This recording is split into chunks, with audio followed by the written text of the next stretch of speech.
Ada and Ama grew up sharing a single bucket for bathing in the dusty, cramped compound. Their friendship a shield against the pervasive Nigerian poverty. But while Ama dreamed of a small, happy family and a steady income, Ada fixated on the flashy cars that drove past their slum, viewing wealth as the only true measure of existence. This desperation was the seed of her eventual ruin. When Kofi, a self-made man who had built a formidable construction empire, chose Ama as his wife, the contrast between the two women became blinding. Ama moved into a sprawling modern mansion with marble floors and humming air conditioning. Ada remained in the crowded compound, the site of Ama's weekly visit in the gleaming black SUV, dressed in exquisite Asoebi fabrics, a daily torture. Ada's envy curdled into a conviction. The wealth was meant for her, and Ama was simply an unworthy steward. The elaborate wedding of Ama and Kofi was Ada's breaking point. She was Ama's cheap bridesmaid, smiling for the cameras while bitterness raged inside her. She decided then that Kofi was her salvation, and she would stop at nothing to claim him. The architect of ruin,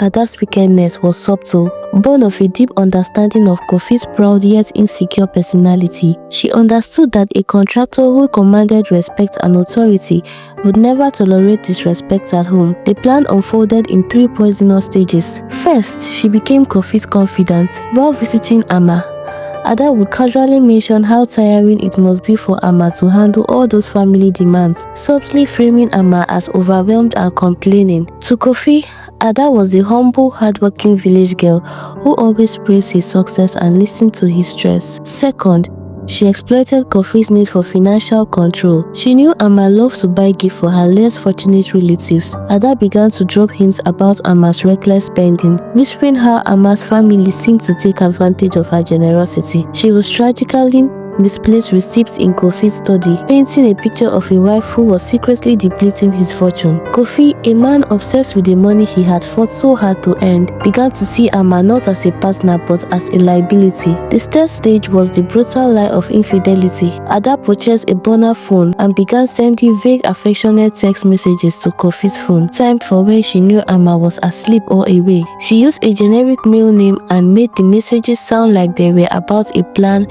brain mentioning details only an insider would know, details Ada fabricated about Ama's daily errands. One evening, Ada accidentally spilled a drink on Kofi's jacket, quickly retrieving his phone to ensure he saw the final damning message. "Can't wait until tomorrow. She suspects nothing." The foundation of Kofi and Ama's marriage, already weakened by suspicion, shattered. Ama was blindsided, unable to defend herself against fabricated evidence and Kofi's cold, furious accusations. She swore her innocence, but the truth was too simple to counter Ada's complex web of lies. When Kofi commanded her to leave, Ama walked out, head high, taking nothing but her dignity. The compound whispered with scandal, but Ada offered Kofi quiet, comforting sympathy. Ada's triumph was breathtaking. 6 months later, she wore Ama's vacated wedding ring. Her name changed to Mrs. Kofi. She was rich. She was free from poverty. She felt invisible. The initial months were a dizzying high of consumerism. She bought jewelry, changed the curtains, and hosted parties, basking in the admiration and envy of the compound women she had left behind. But soon, the shimmering facade began to crack, revealing the cold steel of Kofi's character. Kofi was not the man she had idealized. He was possessive, demanding, and utterly joyless. He had married her not for love but to replace the betrayal he believed Ama had inflicted. He saw Ada as a corrective action, a humble woman who would never dare question his authority. "You do not leave this house without telling me where you are going, who you are seeing, and why," he decreed. One morning, the gleaming black SUV now felt like a prison transport, and the chauffeur, a silent guard. Ada's expensive new clothes became the costume of a captive. She had no friends. Kofi discouraged her from socializing, stating that all her former friends were village gossipers. When she tried to suggest changes to the house or her schedule, Kofi's face would harden. "I control the business. I control this house. I need no opinion on my money," he would state, his voice a low, terrifying rumble. The abuse was mostly verbal, a slow, corrosive erosion of her spirit, saying things like, "You should be grateful I took you out of that dustbin. Do not forget where you came from, and do not think you can deceive me like the last one."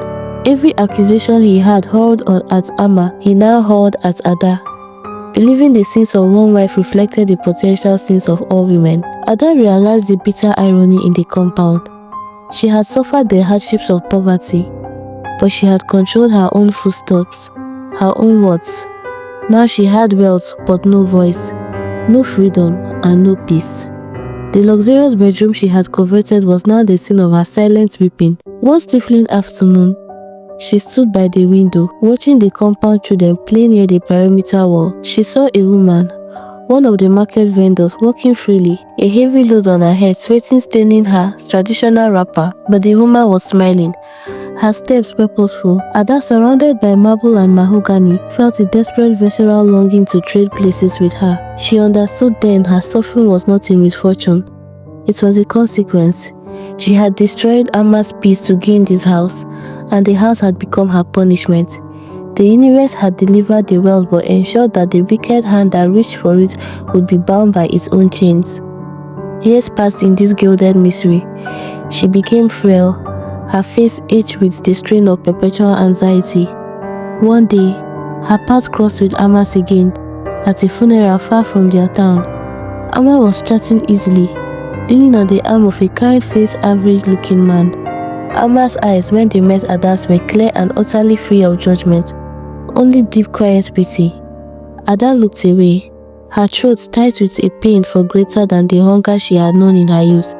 She had thought poverty was the ultimate pain. She discovered it was not.